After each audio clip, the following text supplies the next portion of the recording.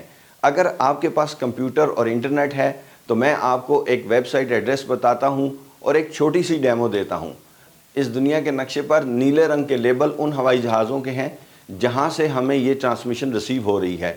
آپ ان فلائٹس کو flight radar 24 پر track کر کے ان کی پوزیشن کنفرم کر سکتے ہیں۔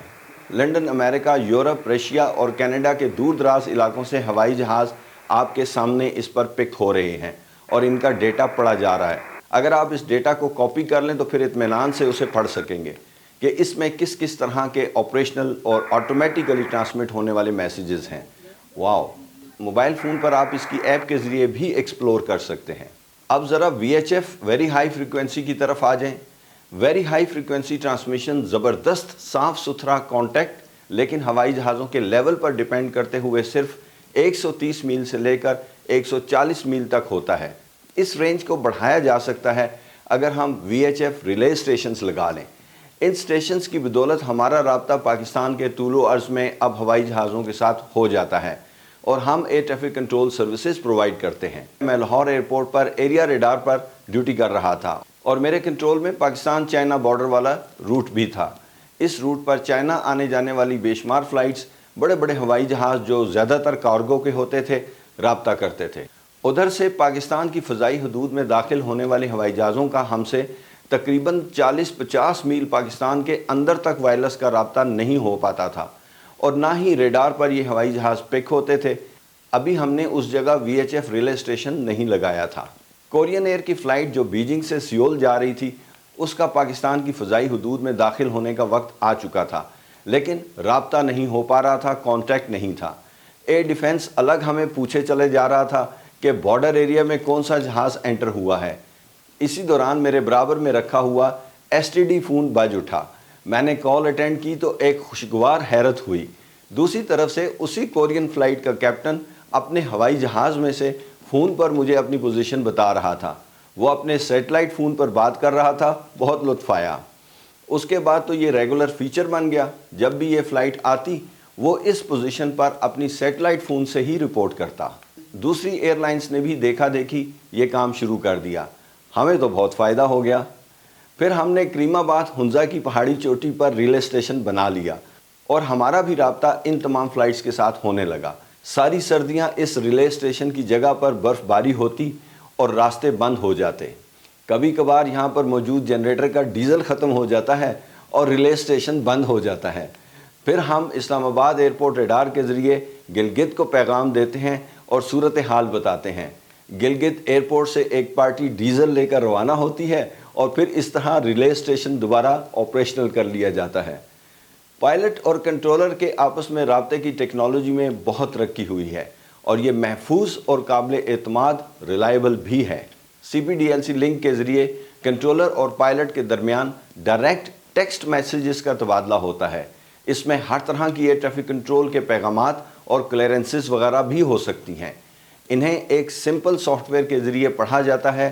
اس کی رینج سیٹلائٹ کے تھرو بہت زیادہ ہو سکتی ہے۔ اس طرح کی ٹرانسمیشنز فریکوینسی پر آڈیو کالز کا دباؤ کم کرتی ہیں اور غلطی کا امکان بھی کم سے کم ہوتا ہے۔ اب ماڈرن ہوائی جہازوں میں پائلٹ کو کاکپٹ مینیجر کہا جاتا ہے اور یہ اس کی ورک پلیس ہے۔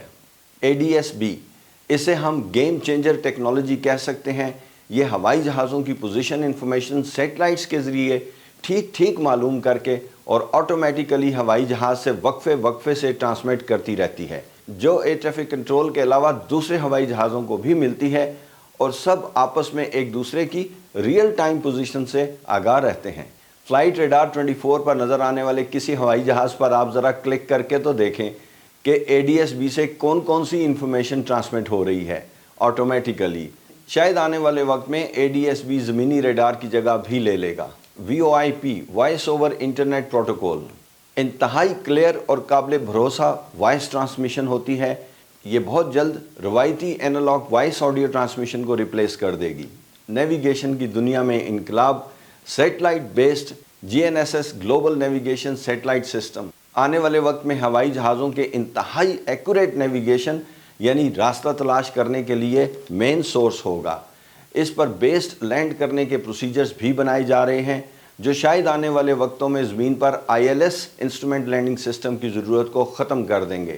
اس کی مدد سے ہوائی جہاز بہت ایکوریٹلی اپنے منتخب راستے پر فلائی کر سکتا ہے اور 1 میٹر سے بھی کم کی غلطی کا امکان ہوگا۔ اس لیے ہم آنے والے وقتوں میں انتہائی مشکل اور ٹرکی پہاڑی علاقوں میں ایئر روٹس پر IFR فلائٹ کے لیے راستہ ڈیفائن کر سکیں گے، اور ہمیں گلگت سکردو چترال کے لیے ویلی کلیئر ہونے کا انتظار نہیں کرنا پڑے گا۔ لیکن میں شاید پرسنلی VFR ویلی فلائنگ، جو کہ باہر پہاڑوں کو اور نظاروں کو دیکھتے ہوئے کی جاتی ہے، مس کروں گا، کیونکہ وہ فن فلائنگ ہے۔ اب آپ سوچئے کہ اتنے بہترین سسٹمز کی موجودگی میں کنٹرولر پائلٹ کا رابطہ کیسے منقطع ہو سکتا ہے؟ جی ہاں، اگر پائلٹ غلط فریکوینسی سلیکٹ کر لے، PIA کے بوئنگ 747 ہوائی جہاز کی طرح مری کے پہاڑوں سے ٹکرانے کی حد تک نزدیک آ سکتا ہے۔ سولر طوفان بھی کمیونیکیشن بلیک آؤٹ کر دیتے ہیں، لیکن انہیں ہم پریڈکٹ کر سکتے ہیں اور ان سے متاثرہ روٹ کو بند کر دیا جاتا ہے۔ ریڈیو جیمنگ اور ہوائی جہازوں پر بجلی گرنے کے صورت میں جہاز کے اینٹیناز کے جل جانے کی وجہ سے بھی پائلٹ کنٹرولر رابطہ منقطع ہو سکتا ہے۔ امید ہے آج کی ویڈیو بھی آپ کے لیے دلچسپ اور معلوماتی رہی ہوگی اور ہوائی سفر میں آپ کے اعتماد میں اضافہ ہوا ہوگا۔ اللہ تعالیٰ آپ کو اپنی حفظ و امان میں رکھے، آپ کا سفر بخیر ہو۔ نیکسٹ ویڈیو تک کے لیے اجازت چاہتا ہوں۔ اللہ حافظ۔